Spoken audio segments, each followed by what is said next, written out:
So hello everyone, welcome in today's video. So आज का हमारा दूसरा टॉपिक रहेगा after thyroid gland endocrinology, its metabolism and secretion of the thyroid hormone.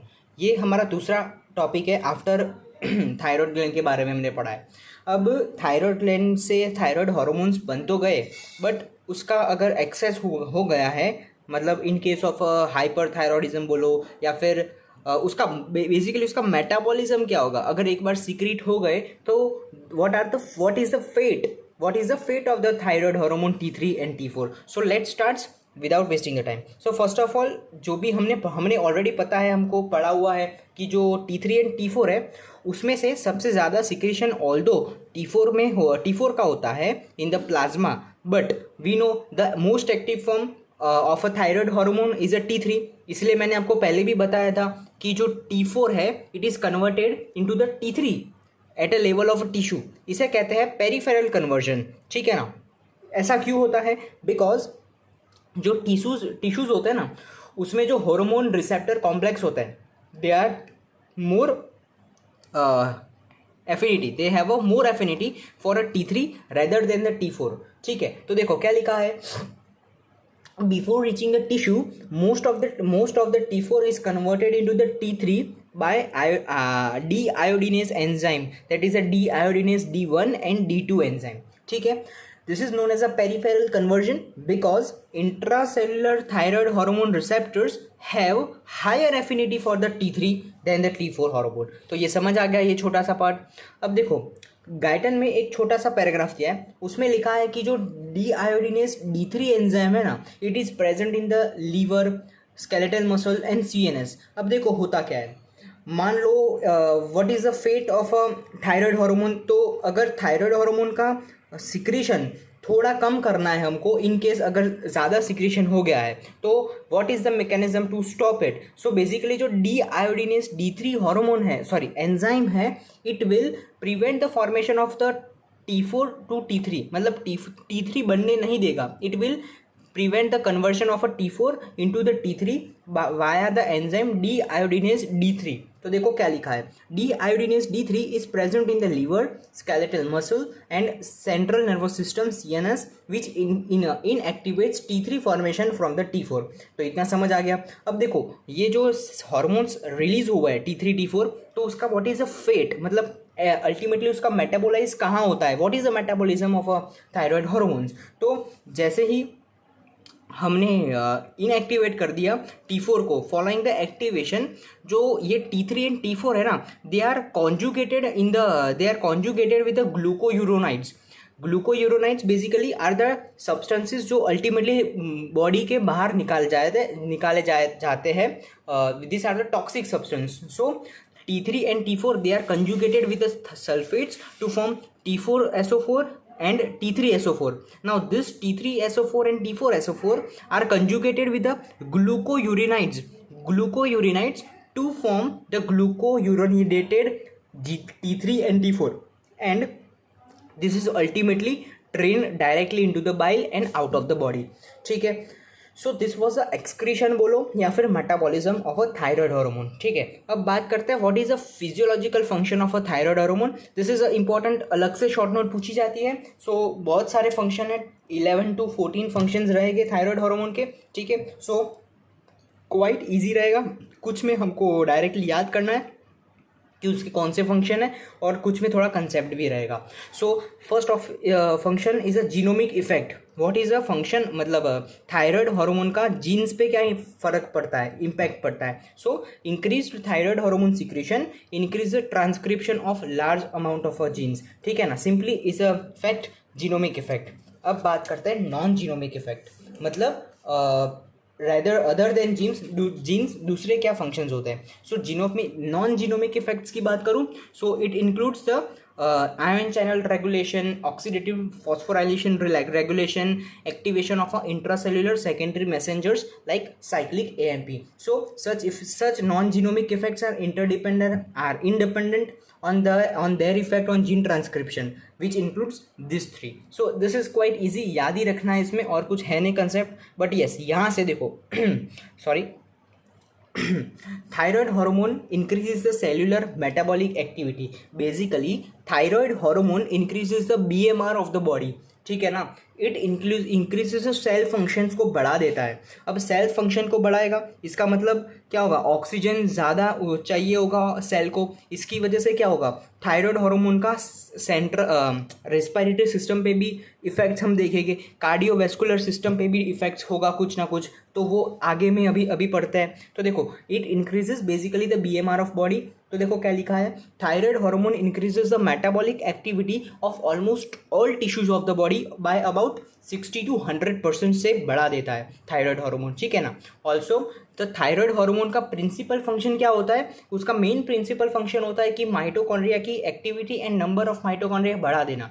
As a result of which ज़्यादा ATP form हो गए, और ज़्यादा ATP फॉर्म हो गए तो सेल्यूलर फंक्शन ऑब्वियसली बढ़ जाएगा. ऑल्सो दिस थायराइड हार्मोन अगर इंक्रीज होता है ना, then it will also lead to the heat production, more heat production, ठीक है ना. अगर मोर हीट प्रोडक्शन होगा, and this more heat production is due to the high amount of activity of a sodium ATPase enzyme. Okay, so एक यहाँ पे चीज़ note करने की चीज़ है कि in case of a hyperthyroidism patient, so अगर पेशेंट को हाइपरथायरॉयडिज्म है and if you want to diagnose easily on base of a thermoregulation, तो क्या कर सकते हो, subject with hyperthyroidism feels discomfort जब भी वो सन में जाएगा, ठीक है.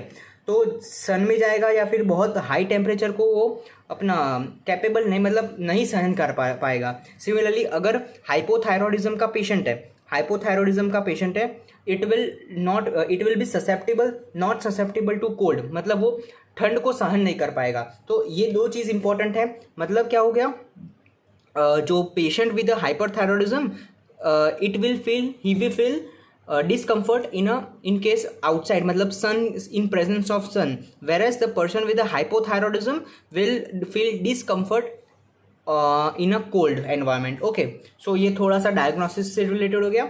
अब बात करते हैं effect of a thyroid hormone on a growth के ऊपर क्या फ़र्क पड़ेगा. सो हमको ऑलरेडी एक फैक्ट तो हम पहले से बचपन से पढ़ते आ रहे हैं कि thyroid hormone is important for a metamorphic changes of a tadpole into the frog, ये तो सबको पता है. अब फर्दर आगे देखते हैं, ये जो T3 हार्मोन्स होता है ना, मतलब थायराइड हार्मोन बेसिकली होता है, they are very important for the mental development, मतलब न्यूरॉन्स के डेवलपमेंट के लिए बहुत इंपॉर्टेंट होता है. सो इसीलिए अगर है ना अर्ली एजेस में हमारा हाइपोथायरॉयडिज्म होता है ना, then it will lead to the irreversible type of a mental retardation, ठीक है ना. सो देखो क्या लिखा है, T3 is necessary for proper axonal and dendritic. देखो क्या लिखा है, okay just a second. T3 is necessary for axonal and dendritic as well as the myelination of a neuron. Hence अभी मैंने क्या कहा, hypothyroidism below 1 year age in the infant is a reason for the congenital mental retardation. अगर neurons का myelination ही नहीं होगा तो obviously बात है मेंटल रिटार्डेशन होना तो तय है.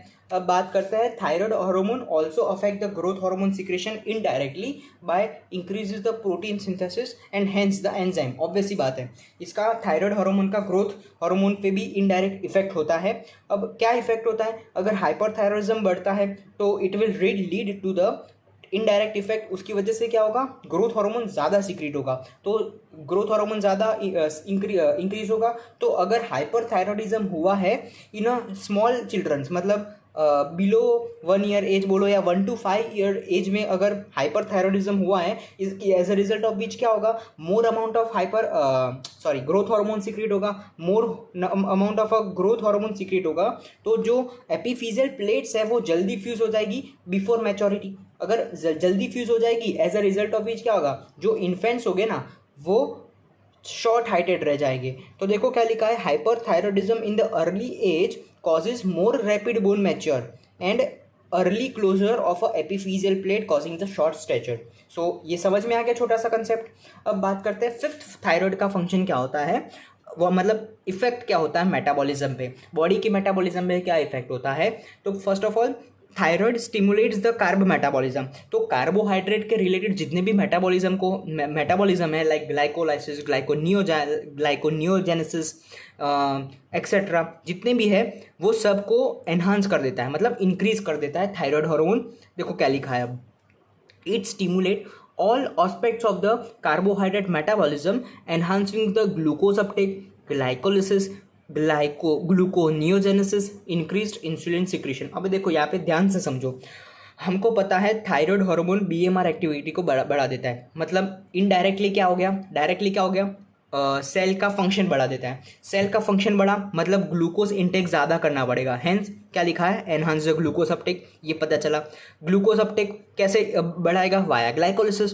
ग्लाइकोलिसिस मतलब ब्लड में ग्लूकोज का लेवल कम होगा, तो ब्लड में ग्लूकोज लेवल का कम होना, अब उसको कंपेंसेट करने के लिए बॉडी क्या करेगी, ग्लूकोनियोजेनेसिस करेगी, मतलब formation of the glucose from the non carbohydrate compound.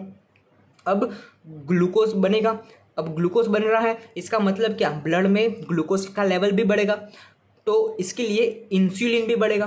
तो ओवरऑल क्या हुआ, ग्लूकोज का अपटेक बढ़ गया, उसकी वजह से ग्लाइकोलिसिस हुआ। अब ये बढ़ गया है तो ब्लड में ग्लूकोज का लेवल कम होगा, उसकी वजह से ग्लूकोनियोजेनेसिस और सिक्रेशन का, इंसुलिन का सिक्रेशन भी बढ़ जाएगा। So all probably occur due to the overall increase in the cellular activity, मतलब बीएमआर। ठीक है, अब बात करते हैं फंक्शन, मतलब थायराइड हार्मोन फैट मेटाबॉलिज्म को के ऊपर कैसे स्टिमुलेशन देता है। तो बेसिकली क्या होगा, बीएमआर बढ़ेगा ना, so the person with hyperthyroidism will become, पतला होता जाएगा, he will become thin, okay, and decrease body mass उसका कम होता जाएगा in case of a hyperthyroidism. तो देखो क्या लिखा है कि it thyroid hormone enhances the lipid metabolism from the fat tissue by the fat mobilization from the adipose tissue. तो एडिपोज टिश्यू में जितना भी फैट प्रेजेंट है उसका मेटाबोलाइज करेगा, मतलब लिपिड मेटाबॉलिज्म करेगा indirectly, as a result of which fat deposition कम हो जाएगा एंड अल्टीमेटली बॉडी मास कम हो जाएगा। ठीक है, also decrease the quantity of a cholesterol, obvious सी बात है, and phospholipid triglyceride in the plasma. अरे ये मेटाबॉलिज्म बढ़ा रहा है ना लिपिड का, as a result of it क्या होगा, कोलेस्ट्रॉल, फॉस्फोलिपिड एंड ट्राइग्लिसराइड का लेवल कम हो जाएगा। इसका मतलब क्या होगा, जब भी हम लिपिड प्रोफाइल टेस्ट कराएंगे of a patient with this hyperthyroidism के पेशेंट में अगर हम लिपिड प्रोफाइल टेस्ट करवाएंगे तो क्या होगा, हमको कोलेस्ट्रॉल का लेवल कम मिलेगा। ठीक है, so plasma cholesterol level is lowered due to the increased bile secretion, bile ज़्यादा सिक्रीट होगा, और कोलेस्ट्रॉल का मेटाबॉलिज्म को पता है, इट विल डायरेक्टली ड्रेन्स, मतलब बाइल के थ्रू बॉडी के बाहर जाता है। So in case of a hyperthyroidism plasma cholesterol level कम आएगा, और ऑपोजिट होगा vice versa in the hypothyroidism. Hypothyroidism में क्या होगा, लिपिड मेटाबॉलिज्म एनहांस ना होके कम हो जाएगा। अब कम हो जाएगा तो बॉडी वेट बढ़ेगा of a person with hypothyroidism, weight बढ़ेगा तो कोलेस्ट्रॉल लेवल बढ़ेगा in the lipid profile test. तो this is an MCQ basically, है ना, पूछ लेके कि हाइपोथायरॉयडिज्म में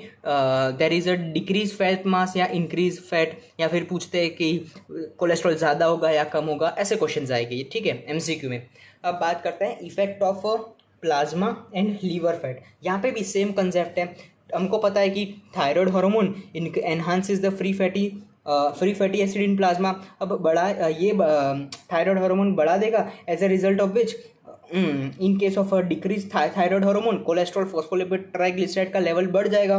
अभी हमने देखा कि अगर थायराइड हार्मोन का फॉर्मेशन कम हो रहा है तो कोलेस्ट्रॉल, फॉस्फोलिपिड, ट्राइग्लिसराइड बढ़ जाएगा, और अगर ज़्यादा हो रहा है तो कम हो जाएगा।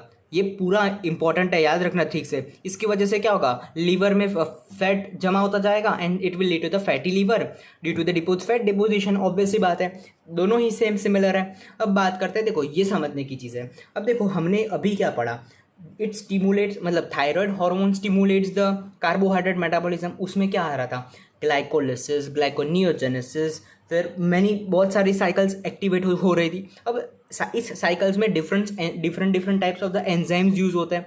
अब एंजाइम को क्या चाहिए, एक्टिविटी, खुद की एक्टिविटी बढ़ाने के लिए को एंजाइम्स आर बेसिकली वाइटामिन्स। अब एंजाइम एक्टिविटी बढ़ गई है, मतलब वाइटामिन का इंटेक भी हमको बढ़ाना पड़ेगा। तो देखो क्या लिखा है, as cellular activity is increased as cellular activity is increased, it cause many enzyme to get in action, and now enzyme require some amount of vitamin as a coenzyme and increases the vitamin requirement. At the rate last में क्या हुआ, enzyme की activity बढ़ गई. अब enzyme को चाहिए हमको, एंजाइम को चाहिए vitamin requirement bye enzyme increases, तो हमको इनटेक भी बढ़ाना पड़ेगा वाइटामिन का. सो मेजॉरिटी फंक्शंस खत्म हो गए, अब 4-5 ही बचे. सो ऑब्वियसली हमने बात कर ली, TH मतलब thyroid hormone causes increase in the BMR by about 60-100%. फिर ऑब्वियसली अभी यही बात कि हमने increase thyroid hormone cause the decrease body weight या फिर बॉडी मास, ये भी हमने बात कर ली. अब ये इंपॉर्टेंट है, effect of a thyroid hormone on the cardiovascular system. ये क्या होता है, अब देखो एक पहले सिंपली आपको मैं समझा देता हूँ, फिर टेक्स्ट पढ़ते हैं. अब देखो सॉरी, थायराइड हार्मोन हमको पता है BMR बढ़ा रहा है, मतलब सेल का फंक्शन बढ़ा रहा है. सेल का फंक्शन बढ़ा रहा है तो सेल को ऑक्सीजन ज़्यादा चाहिए होगा. सेल को ऑक्सीजन ज़्यादा चाहिए होगा तो ब्लड में ऑक्सीजन का लेवल कम होगा. अब कम होगा तो हमको क्या करना पड़ेगा, ब्लड का मतलब blood flow through the cell बढ़ाना पड़ेगा, सो दैट क्या मोर ऑक्सीजन सेल को ज़्यादा पहुँचे और मोर कंज्यूम कर पाए ऑक्सीजन. तो अल्टीमेटली हमको वैसोडाइलेटेशन करवाना पड़ेगा टिश्यू लेवल पे, ठीक है ना, सो दैट क्या ब्लड फ्लो बढ़े. अब ऑब्वियसली ब्लड फ्लो बढ़ रहा है, इसका मतलब क्या कार्डियक आउटपुट भी बढ़ेगा.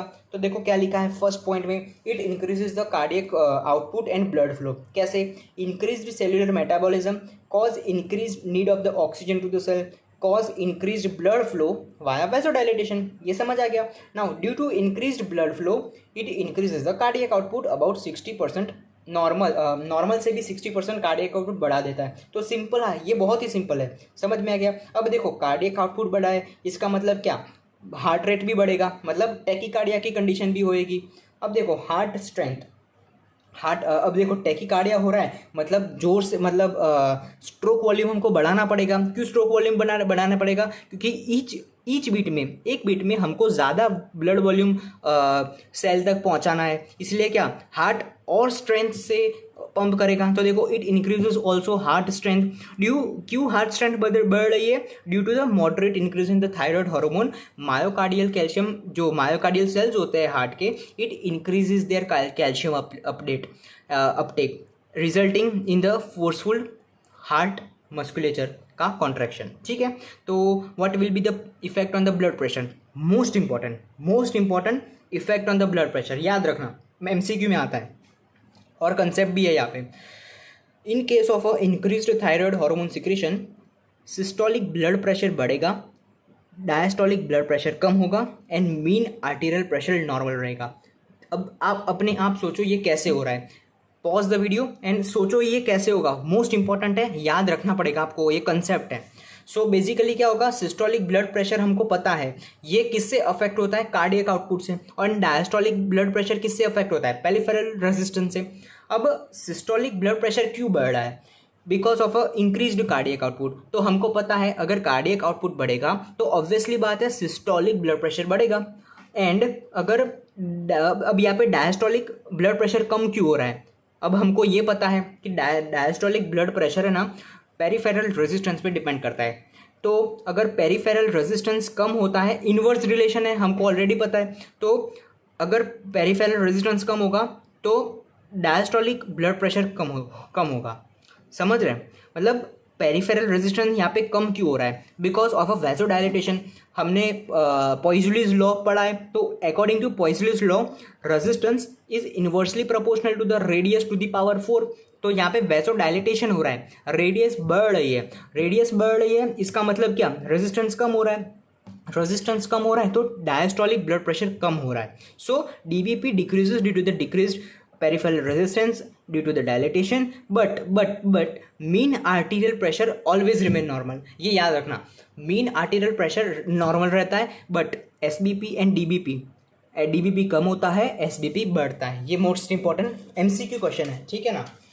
Now last that is the effect on the respiration. Okay, so अब बात करते हैं रेस्पिरेटरी सिस्टम पे क्या फ़र्क पड़ता है। अब देखो, रेस्पिरेशन बढ़ेगा due to the increase thyroid hormone. क्यों बढ़ेगा? बिकॉज हमको पता है ऑक्सीजन ज़्यादा पहुंचाना है तो वेंटिलेशन ज़्यादा करना पड़ेगा and depth of the respiration भी बढ़ाना पड़ेगा। तो क्या लिखा है? Increase rate of metabolism cause increase O2 requirement and therefore increase the rate and depth of the respiration. Quite easy. अब GIT मोबिलिटी, इसके बारे में बात करूं तो ये भी थोड़ा समझने का ही है। मतलब क्या होगा? बेसिकली ड्यू टू जब भी थायराइड हार्मोन का इंक्रीज होता है, BMR हमको पता है बढ़ेगा, BMR बढ़ेगा, वेट लॉस होगा, वेट लॉस होगा तो पेशेंट को एपेटाइट मतलब भूख ज़्यादा लगेगी, भूख ज़्यादा लगेगी and this increase thyroid hormone की वजह से है ना, जो गैस्ट्रोइंटेस्टिनल ट्रैक में जितने भी सिक्रीशंस हो रहे हैं वो भी बढ़ जाता है। एंड जब भी एक चीज़ याद रखना, जब भी सिक्रीशंस गैस्ट्रोइंटेस्टिनल ट्रैक में बढ़ेंगे it will lead to the diarrhoea and अगर सिक्रीशंस कम होंगे मतलब गैस्ट्रोइंटेस्टिनल ट्रैक की मोबिलिटी कम होगी तो it will lead to the constipation. तो देखो क्या लिखा है, although due to the increased thyroid hormone BMR बढ़ता है causing the increased appetite and food intake. It also cause the increased digestive juice secretion and gastrointestinal tract mobility. अब बढ़ जाएगी mobility, then it will cause the and it will cause the diarrhea. इसका मतलब hyperthyroidism के patient में हमको diarrhoea की condition मिलेगी एंड हाइपोथायरॉयडिज्म के पेशेंट में हमको कॉन्स्टिपेशन मिलेगा। तो ये समझ आ गया पूरा कंसेप्ट। तो हमने मेन इंपॉर्टेंट कंसेप्ट कहाँ समझा? Effect of thyroid hormone on cardiovascular system, respiratory system के बारे में पढ़ लिया, गैस्ट्रो इंटेस्टिनल ट्रैक्ट के सिस्टम GIT के बारे में पढ़ लिया। अब बात करते हैं इफेक्ट ऑन CNS पे क्या होता है। तो जब भी है ना थायराइड हार्मोन का मॉडरेट सिक्रीशन बढ़ता है ना, then it will lead to the increased brain function and अगर ऑपोजिट होगा, अगर कम होगा तो देखो क्या लिखा है, thyroid hormone increase the cerebration of a brain rapidity whereas decrease thyroid hormone cause a decrease rapidity of a brain cerebration. Cerebration का मतलब होता है कितनी तेजी से ब्रेन वर्क करेगा, वर्किंग ऑफ ब्रेन, ठीक है। तो थायराइड हार्मोन अगर बढ़ेगा तो ब्रेन की वर्किंग एफिशिएंसी बढ़ जाएगी एंड कम होगा तो ऑब्वियसली कम हो जाएगी।